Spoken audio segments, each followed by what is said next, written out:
Happy Monday, everybody. It's time for another edition of Ask Mike. Courtney Mims alongside Mike Irwin here. And Mike, we're going to jump right in like we always do because we have so many questions this week. And our first question is from your favorite question asker. Oh, boy. Mousetown, he's mean.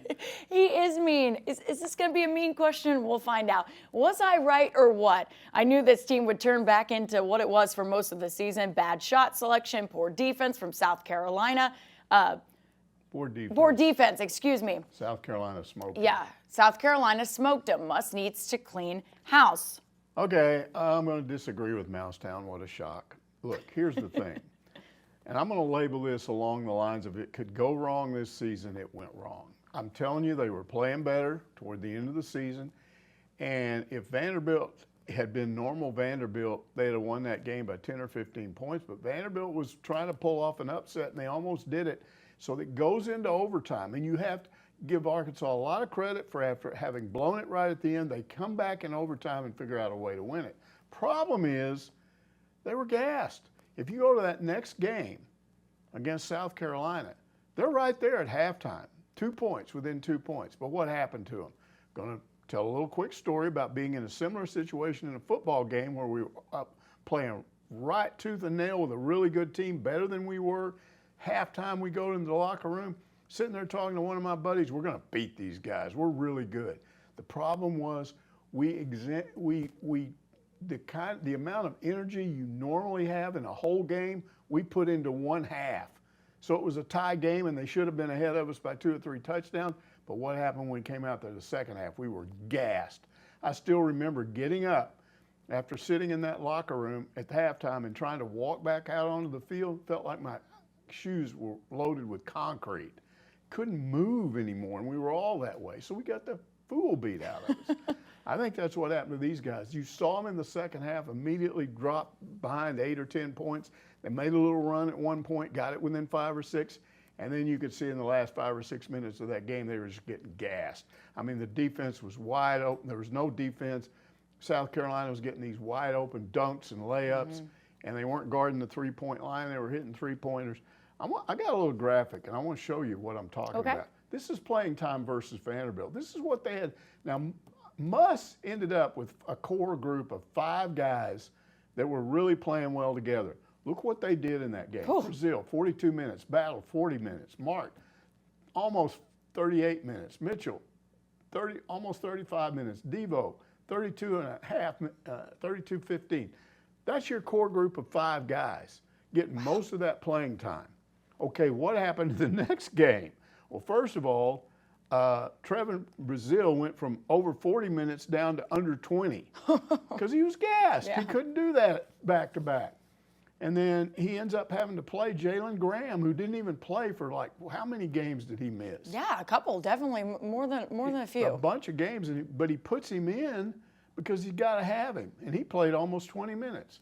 So the time went down dramatically for your core guys, and you put other guys back in. It's no surprise to me that they ended up getting beat. So that's what happened. Mousetown, come on. Yeah, I think that's a good reason because I kept screaming at my TV, and I think I even tweeted this, but the first game against South Carolina in the regular season, our Jacob Morris tweeted something he heard a South Carolina player say on the baseline, which was, man, this is just ISO ball. And I said, look, Arkansas's not playing that way anymore. Arkansas can beat South Carolina if they don't do that. And in the first half, they weren't. They were sharing the basketball. The ball movement was great. Tired, back exactly. Exactly. And so look, that's a great. Don't bag on these guys. They played hard. They ran out of gas. He was trying to play a core group of 5 or 6 players, and you got to have more than that when you get into a tournament like that. He had to have a deep bench to even have a chance. If they'd have won that game, they'd have run out of gas in the next game. So, come on. There's no way to win 5 games in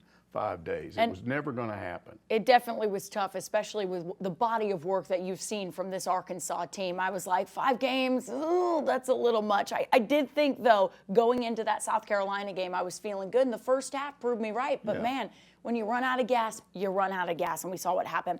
Hog Redneck wants to know, how credible is that story about some of the Arkansas players in the hotel lobby before the South Carolina game making fun of the coaches? If it's true, we can see there was a cancer in the locker room. Well, here's the problem with the story. It was done by an internet media group, and the reporter in question admitted that he didn't see this or didn't observe this himself. He talked to some fans in the lobby. I think maybe three. He just says sources in the story. I think he was talking about some fans in the lobby that saw this happen. Right. Here's the problem. Unless those fans are willing to go on the record and, hey, yeah, here's my name. I was in. And if you got 3 of them, then you got a pretty good source for a story there. Now, this is not hard to believe. We know there's problems on this team, and so if this really happened, that wouldn't be shocking to me. The problem is if you're going to ask me to believe this, which then I'm going to ask you as a fan base to believe this, it's just not enough to go on. It's just not. Maybe it did really happen, but you got to get somebody going on the record here. Yeah, you either have to see it yourself as a reporter, or somebody's got to say, my name is this, my name is that, my name is this, and we all 3 saw this. Yeah, and the way I read the story, the only thing that I have a question about is, did they hear them correctly? Were they actually making fun of this coaching staff, or were they could have been making fun of anything. They could have been making fun of another coach in the SEC that was telling their players, oh, do or die, whatever. I don't know. We weren't there, so we don't know. The thing I would like to know is, if it were really true, I would like to know the names of the players, because that would explain a lot. Who are we talking about here? And we don't know. We don't. It was not said in the story. So there you go. That's the answer to that question for you. TL Slayton asked, now that the season is over, any updates on Musselman? I knew we were going to get a question about this. Is he about to leave? Okay, I first mentioned this maybe 5 weeks ago. I had a non-traditional source, somebody that's not a normal source for me, approach me and say that he knew for a fact that that Hunter Yurachek had offered Musselman a contract extension, and he didn't accept it. He didn't say yes. And he said he had good information that it was because he was interested in the Louisville job. Well, that still hasn't happened, but they haven't hired anybody yet either. But that's all I know. None of the traditional sources that I use have said, yeah, Muss is gone, he's doing this, he's doing that. So I'm backing out of this. I freely admit I could just be clueless. I don't really know. But I know that you feel like you know a lot. We've got other people on our staff that have heard things. So I'm going to turn this over to you, and you can just tell people what you know. Yeah, so, and I've said this on the show before, so this isn't new information. You can go back, and 5 weeks ago, and I said the same thing when we had this question on the show, that my sources have said to me, and I have a couple out there that have confirmed the same thing, that Musselman's agent was putting feelers out there. You said that as well. And that we know a few different names of things that popped up. We saw an account tweet out that Minnesota, maybe Arizona State, Louisville was a job that kept getting mentioned to me. So that is what I said on the show. But I also made the point to say, and I even put this out on social media this week, just because Musselman is putting feelers out there or having his agent put feelers out there doesn't mean that he's leaving, and doesn't mean that anyone is saying he's leaving. That is a common tactic that is used by agents to get better deals. And I even said that with you when we're talking about this contract extension. If he was offered one by Hunter Yurachek, he might have not liked that initial offer. He may have gone, well, give me a better one. And that gives you leverage. Again, that's just typical agents doing what they're supposed to do. They would be a bad agent if they did not. Now, there's other things that have come out since we have talked about this. And last night was something I saw on social media. Pinto, who has been asked a question on the show before, put out there that a picture of Musselman's Instagram bio. And it just says in his Instagram bio, Instagram, not X, Instagram bio, head coach, nothing else. He also tweeted a picture that Danielle Musselman has deactivated her X account or Twitter account, whatever you want to say it is. And so I looked into the bio being changed. And all I can tell you is that the only kind of concrete evidence that I have for maybe it was changed is the fact that when you sign up for a Threads account, which is connected to your Instagram account, it pulls in the bio that you had when you created the account. And what does his Threads bio says? It says head coach at the University of Arkansas. So at some point it looks like it was changed. Do we know when? Absolutely not. I can't tell you that. You'd probably have to work at Instagram to know that. Do we know that that's a sign that he's leaving? No. But here's my thing that I'm going to say right now. I'm going to get on my soapbox for real quick, Mike. If you are not leaving, right, there could be a really quick way to solve this.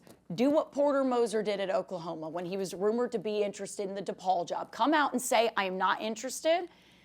I do not want to go to DePaul, and be done with it. Put a statement out there. Say it's done. If you're Hunter Yurachek and you've truly offered a contract extension, I'd be sitting down with Musselman going, here's that contract extension. I got to believe he's pretty upset right now because here's the thing. We know he's got to get players out of the portal.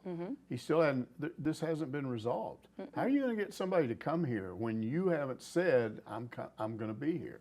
That and you know that players and players' families are reading exactly what's going out on the internet right now.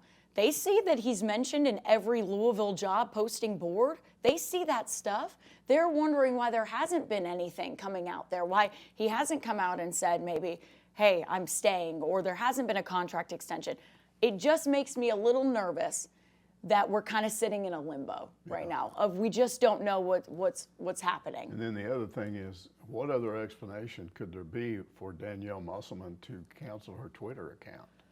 I don't know. I mean, that very much brings alarm bells. More than anything else, sets off an alarm there. Well, Yeah. what are you doing? You would do that if you were anticipating people suddenly jumping on and going, oh, what's going on? What are you doing? And maybe she's simply done it because it's not resolved yet, and until it is, she doesn't want to have to answer these questions. I don't know. I was talking to somebody not maybe an hour ago who tried to tell me that he thinks that Musselman's getting some pushback from former coaches who've talked to some of these people that have jobs open and said, look, the guy's really hard to work for. You need to know this. Look, this is no shock. We've talked about this before. He's a very hard person to be around. He's difficult on players. He's difficult on his coaches. That's why he has a large turnover of coaches on his staff. I'm old school. I don't have a problem with that because I've always favored the coaches that are kind of mean guys. I think athletics, I've said before, the meanest coaches that I was around when I was in high school, junior high, going up, they shaped my life because they put me in a situation where I had to put up or get out. And I decided I don't want to get out. I'll put up with anything they put in my way.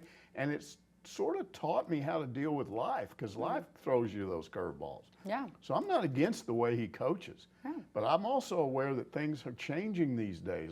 It seems like every year it's getting different.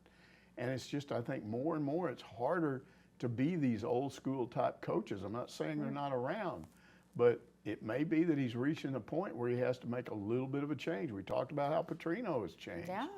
And you may not want to do it, but you may not have a choice. Absolutely. And so, and that's no secret either. If you go on any of those Louisville job boards, those, people in their media camp who are posting about possible coaching hires, they all say in the cons section, in the pros and cons section, they all say Musselman can be hard to work for. So that is that's not a secret among anybody, but we'll see what happens there, basically to say it's something that we're keeping an eye on. And it's a very fluid situation. Anything can happen. We might know something by this week, so who knows. Marty Bird's Proxy asks, are conference tournaments something that should be looked at being discontinued? It seems that adding 2 more high-quality out-of-conference games sprinkled in the schedule might be more entertaining. Well, there's a number of things you could do, and one of those would be that you eliminate conference tournaments, and then what he's suggesting is you let the non-conference part of your schedule go longer, 2 more games. And that then would give you a better resume of or how a team looks going into the NCAA tournament based on if they had non-conference wins.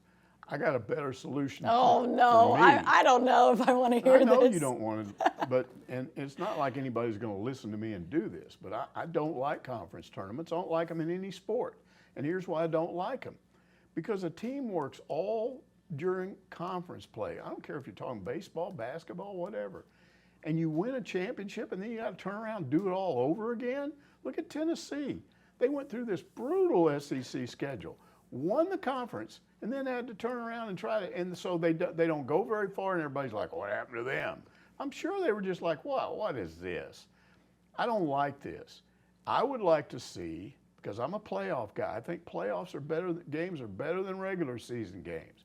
So you just eliminate that conference tournament week, add 2 more games to the NCAA tournament. You would have started that last week, And then what you do, it jumps you up to 128 teams instead of 64. You eliminate that play-in nonsense. Oh, 128 teams. Yes, that's still about half of what's out there. That's half of the teams you have out So there. what? Look, the point is, you take the seeded 64, and you let them play that game on their home floor. You get big crowds. And then you don't give that money to the NCAA. You let the two conferences, whatever conference they represent, they split it. If an SEC team goes and plays a Big Ten team in one of those games, those two conferences would take the revenue from that game and split it, and it goes to each conference. So you don't really end up losing. You might make more money than you would off of a conference tournament, you know. So you eliminate the argument of you're going to lose all that revenue from the conference championship or the conference tournament. And then, to me, if you can go on the road and you're let's say you're a 83rd seed. Oh my gosh. And you go beat a 40th seed, you know, and at their place, then you deserve recognition. And it keeps things exciting. It allows fans. To me, anything that reduces the committee, I hate the committees. I don't like them. I would love to see committees taken out of everything. You can't totally do it, but if you did it my way, the committees wouldn't really be selecting teams so much as they would select seedings. That would be their main function, how to seed this thing, which that's better than saying who gets in and who doesn't. And it eliminates all this dopey drama that we have like this year, where teams that weren't supposed to win conference tournaments did, and then it knocks bubble teams out. So you think you're part of the last four in, and now you're the first four out. You eliminate all that stuff. No drama there. See, I disagree. I disagree with expanding the NCAA tournament. I don't like expanding it to, 128 teams? No, I don't like that. Keep it at 64, and that the reason for that is because then it's something to play for. It's like, when you have less teams in a tournament, Something it makes to play it more for elite. is when you go to somebody else's place and have to win, or the season is over. It makes it just more elite. That's what I'm saying. Rather than letting in 128 teams, letting in half the teams that are out in there in D1, it makes it more elite. So that way, keep it at 64. That's what you need to keep it at. But I agree with you that you could eliminate conference tournaments. What do you do instead? You just give an automatic bid to the people that win their regular season titles, right? So you give an automatic bid to whoever wins that regular season title rather than having them play for a conference tournament. Look what my plan would have done for Arkansas this year. They would have gotten in. They'd had to go somewhere else. And they would have had to play two games, one on say a Thursday and one on a Saturday or whatever, so they'd have rest between the two games, and they wouldn't be put in a position where you got to win 5 games to keep going. It makes the NCAA tournament less elite, in my opinion. 64 teams, that's more elite. As you get into the second week and the third week, it becomes elite. Yeah. It takes okay, care of it becomes elite. It doesn't start out elite. It starts out okay. It's not boring. These conference tournaments are boring to me. I don't think so. They're exciting. Half the time you get these teams in here and they, like Tennessee, what incentive do they have? They're gonna be at least a 2 seed. And so they go and they get beat because they're like, oh, what do we got to prove now? And you got all these other teams like A&M. Oh, we got one last chance. And they go in and start winning. I just hate all that. I don't know. I think the conference tournaments are very exciting because you have those upsets in early March. Boo! Boo on conference tournaments. Okay. All right, Mike. Get rid of the SEC championship game in football. Boo! Play more playoff games. In football, I agree with you. In football, basketball is different. I think basketball, for me, I think the early upsets in March are exciting. The SEC baseball tournament is. Well, I agree with you there. Thing. I agree with you there. I think the SEC baseball tournament is stupid, and I think that them turning it into a single elimination format is so much better. But I disagree with basketball. I think those conference tournaments are so exciting. He's a basketball coach. Well, he is, Mike. You don't have to mock me with the boys. I bet he would agree with me. No, he wouldn't. Yes, he would not agree with you. Yeah, he would. No, he wouldn't. He loves the conference tournaments because it allows you an opportunity, if you were not in the NCAA tournament, to go in, win 5 games, and shock the world. All right, that's okay. You don't have to agree with me. That's why this is Ask Mike, and you can have your own opinions, right, Mike? WV Hog fan says the other day in a press conference, players stated that there was a lot of communication among players on and off the field. This was especially true about Taylor Green. It was stated that this type of communication did not go on last season. Can you see a difference in the attitude among the players this year compared to last year? Well, we've only been out there a little bit, and yes, we see a difference, but it's mostly them talking about it. And what I really see is Sam Pittman going out of his way to show us that. I mean, when they did this thing for Hogs Plus, where after a practice, they had Taylor Green come over and talk to the linemen. They were all talking. They were wired up for sound. Hey, buddy, you guys get to share in this too. To me, that was a PR move, okay? That doesn't mean that's really going on. So what do we have to do to be sold that it really is happening? That's going to take a while. We're going to have to see if it goes all the way through the spring. And then if they get in the red-white game or the spring game, maybe we'll see that. But honestly, I think it's going to be the fall before we really see if there's a difference. But I agree that I agree. There were people that said Sam Pittman was clueless about last year. No, he wasn't. I think he understood when it was all said and done what the problems were.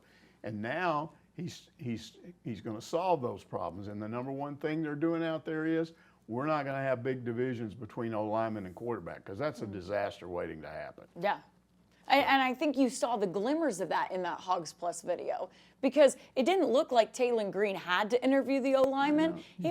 He was like, come on, guys, get in the spotlight. Come here. It was. But I think it was, I don't know. We don't know what really happened there. True. I think you get an idea. He could have just gone over there to be interviewed, and then he just looked at him and said, come on That's over what I'm here. saying. If like, that was spontaneous, that's great. Yeah. If they arranged it because we happened to be around with cameras, that's Yeah, that's true. You don't really know, but I like their camaraderie. It's nice to see the camaraderie with those guys and Taylor Green. Yeah. That to me shows leadership. So again, it is early on, like you said, but we have another question that kind of goes with that. And Razor Alex 88 says, to hear the comments Luke has had to say about Taylor Green, the lesson here is treat your blocking staff well, and they'll fight their hardest to keep you standing in the backfield. Well, I mean, that's a no-brainer. Most people understand that. That's a basic football truism. If you're a quarterback and you have a bad relationship with your offensive lineman, you're stupid.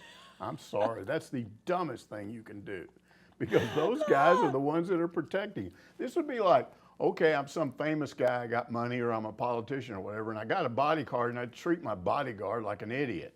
I mean, this is a guy that's going to have to save your life. You want to be nice to him, you know. You want the bodyguard to be willing to throw himself in front of somebody, you know.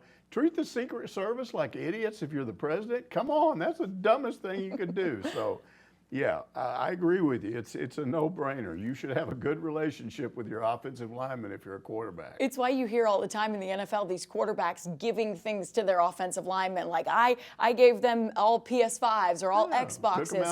Took them out to eat. Gave them all really nice watches. I think that's something that absolutely has an effect on how they play. It should never have happened in the first place. I'm telling you. Sam Pittman was asleep on that deal. He should have figured it out. He didn't. Absolutely. But at least he's doing something to rectify it this year. Absolutely. At least that's what we hope for sure. Pig's Feet says, during the past season, the football and basketball teams have suffered seemingly from internal strife. What can coaches do while this is happening and to keep it from happening in the future? Well, we've already talked about what it was in football. Now, to me, basketball is a totally different deal. That's not what we're hearing was the problem in basketball, NIL money. I don't think that was it.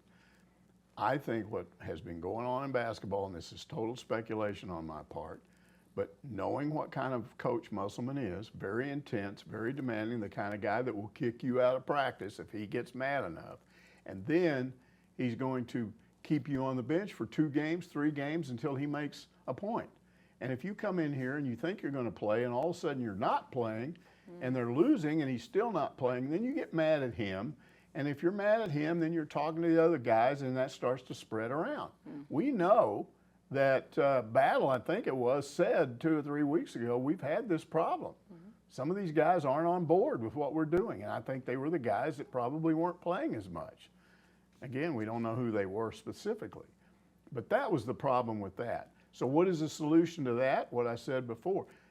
If I'm Eric Musselman, I got 2 choices here. I can either change a little bit, that doesn't mean totally, but soften this thing up a little bit and try to be more of what Petrino's doing, where he's being a little more, you know, mellow, more of a teacher instead of a yelling at you. Or you just make sure that you understand that anybody you bring in, you talk to them and say, look, I'm intense. You're going to find out when you come in here, you're going to be challenged. And at least it's not a shock to them. You know, that's the number one thing I do. If I was him and I don't plan to change my coaching style, then I want to be brutally honest with anybody I bring in. I don't want them to be surprised with the kind of things that go on in practices. Absolutely. And when you say kind of mellow out and kind of chill out a little bit, it doesn't mean that you can't have moments of getting angry and chewing out players. You can have those moments. Look at what Petrino did, because you weren't there. Okay. But they start. This is the first time they're actually in a tackle situation. They'd had all these indoor workouts and everything looked good, and we were all talking about, yeah, there were no mistakes, and boy, they just came out and they were throwing passes, and there were no busted plays. I made the comment last week, there were no busted plays. It was amazing. Now you're coming out there and you're going to tackle, and you line up against people that you're really going to have to block. And it's sort of raining. It wasn't a downpour, but it was wet out there. 3 straight busted plays opened that scrimmage. 3 straight. You had 2 bad snaps, and then you had Taylor Green grab a snap, and it slipped out of his hands, and he had to fumble it, and then that screwed the play up because they're now all over you. So after those 3, I'm thinking, man, this thing stinks. This is going in the other direction. Petrino goes apo over there. Now, he doesn't cuss, but he's screaming at him. Gotcha. He's mad. So for the first time, I see him mad this spring. So he's still mad at him. He's not cussing at him. No, He's just yelling at him.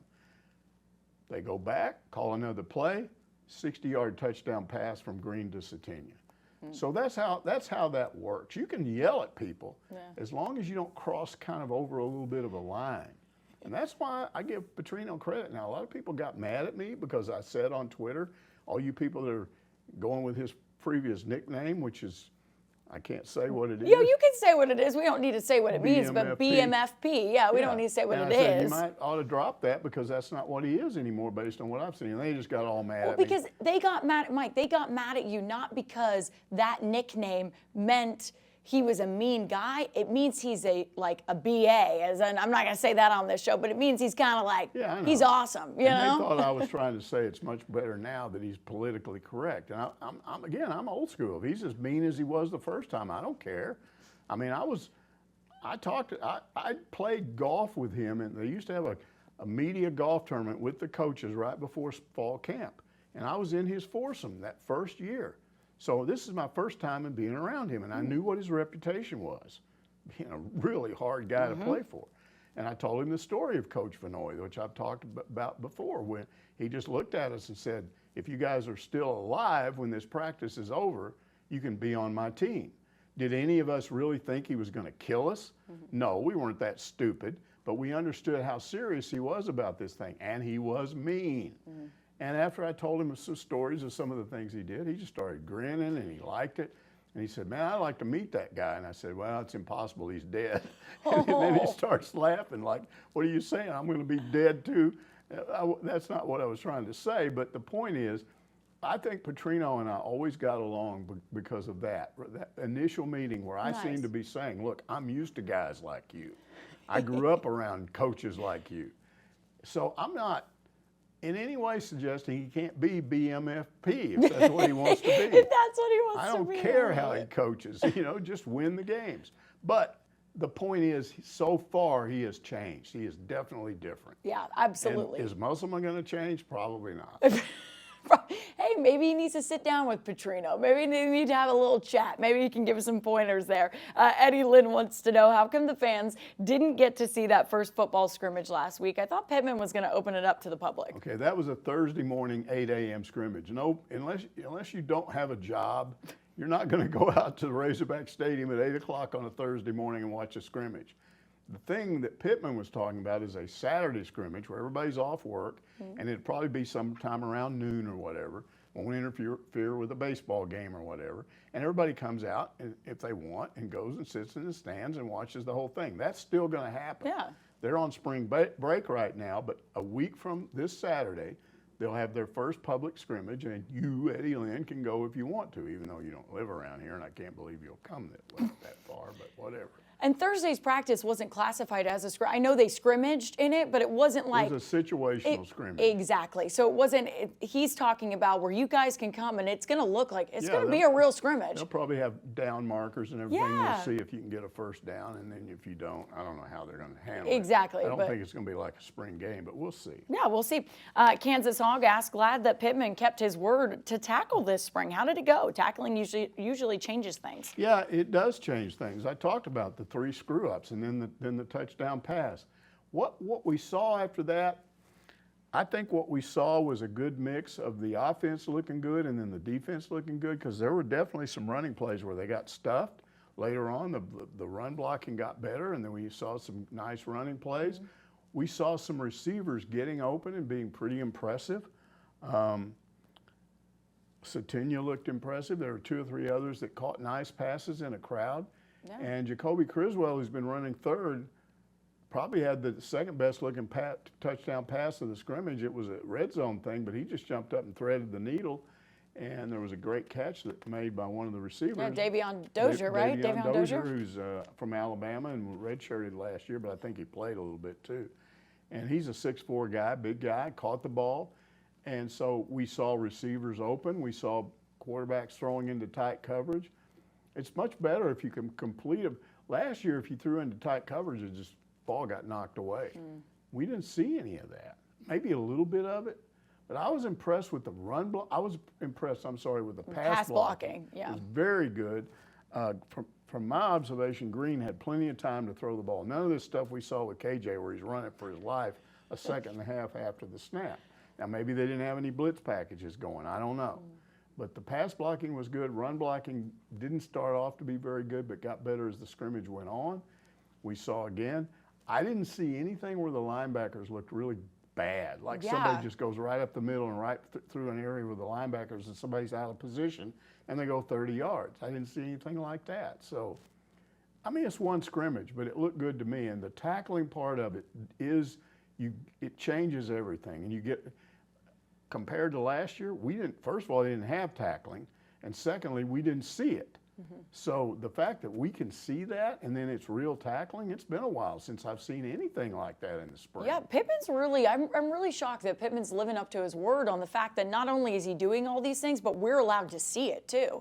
I feel like that's just. And the fans are going to get And the fans are going to get to see it. You guys can make your own opinions about the team from what you see. So I really like how that's heading. And again, we have still quite a few more weeks of spring left to go until we get to that spring game.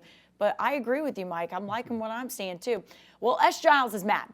They want to know what is up with all these idiots ripping Nick Saban for his NIL comments. I thought he was dead on. I think we have a bunch of Bama haters who are all hoping that their schools will start buying the best players. Well, the fans from the schools that are mad at Saban are from schools that cheated anyway. Now, there's been an endless debate about whether Alabama was buying players. Maybe they were, maybe they weren't. They never got caught. They did get caught under other coaches. So I don't think the NCAA would just suddenly stop paying any attention.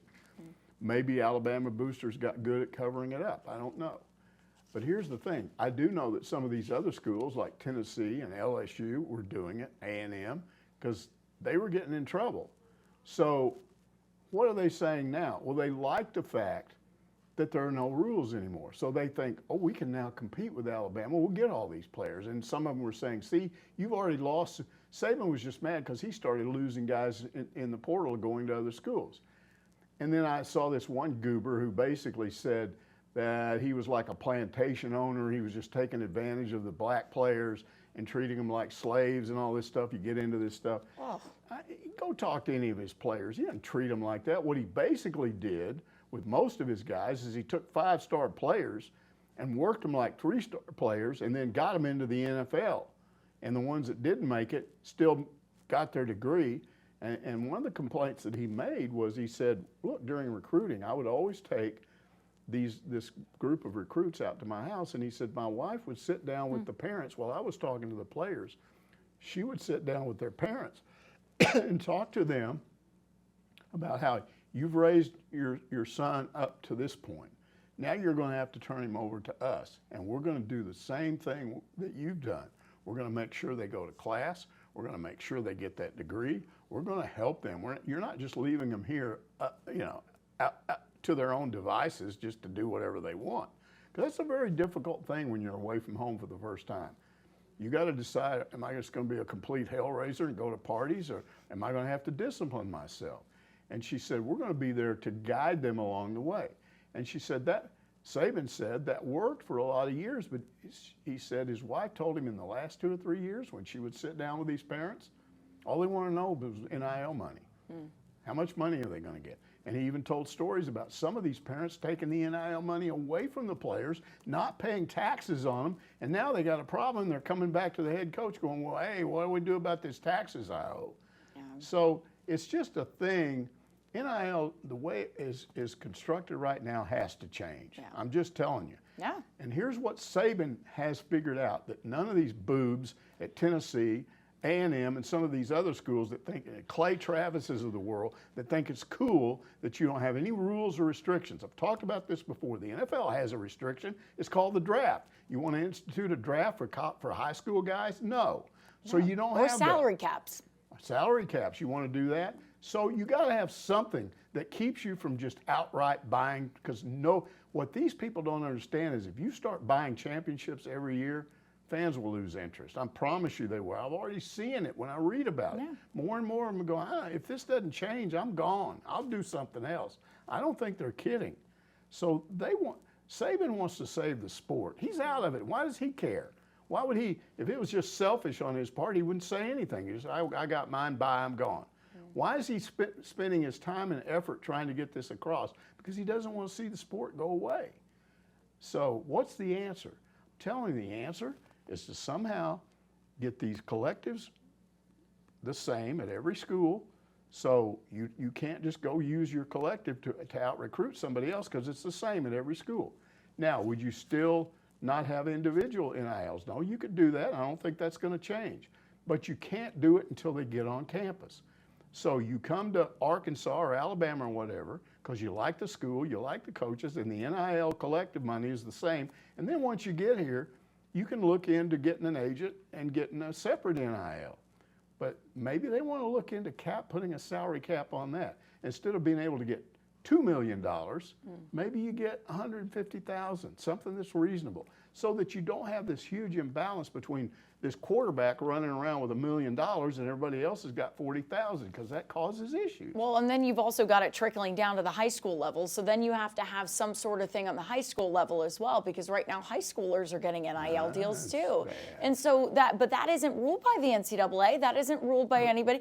But that's should be up to the local in each state, like the Arkansas Activities Association. Step in and basically put some curbs on this. But you're going to have state governments like Tennessee who goes, we want our kids to be the best. We want our kids in Tennessee to be the best. These people don't understand that in their greed, oh boy, we can win a championship now because we can openly just offer any money we want.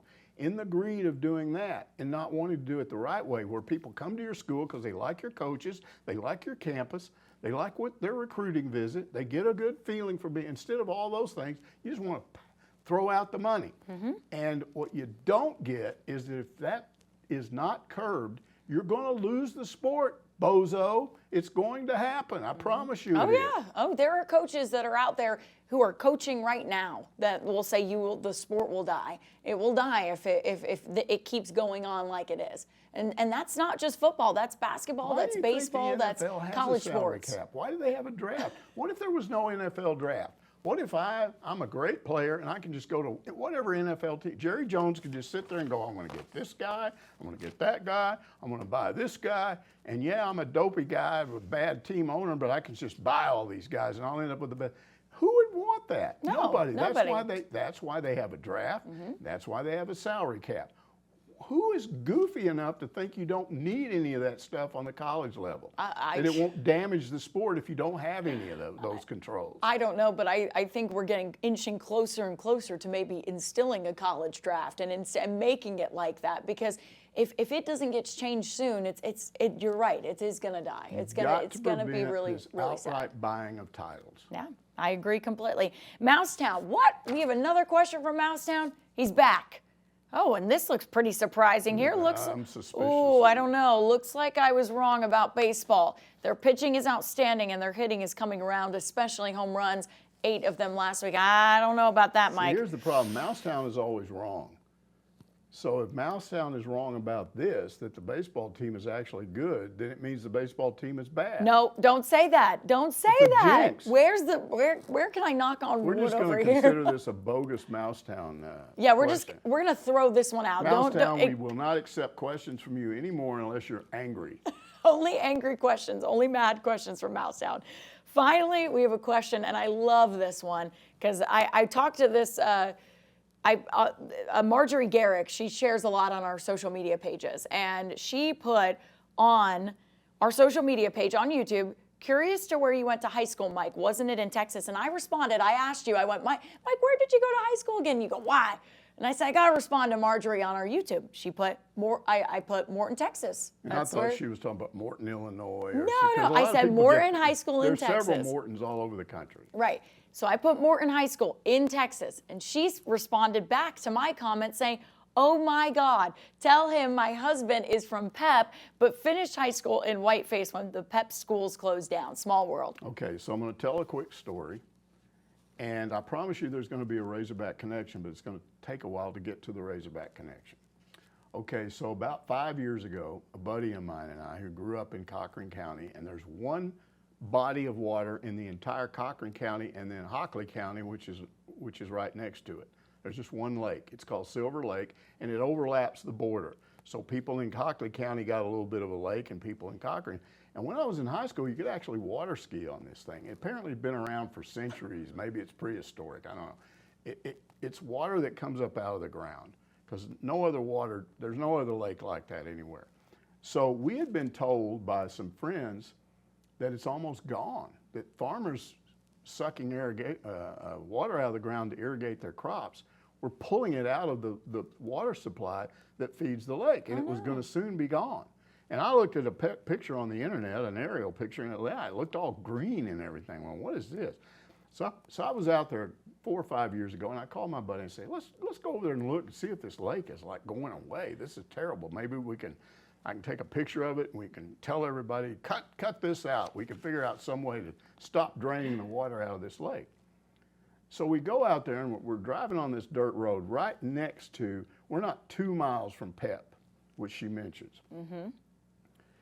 And we come to a dead end. There's a fence across the road. It just stops, and you can see where the road was, but there's no road there anymore. It's kind of grown over with weeds and stuff.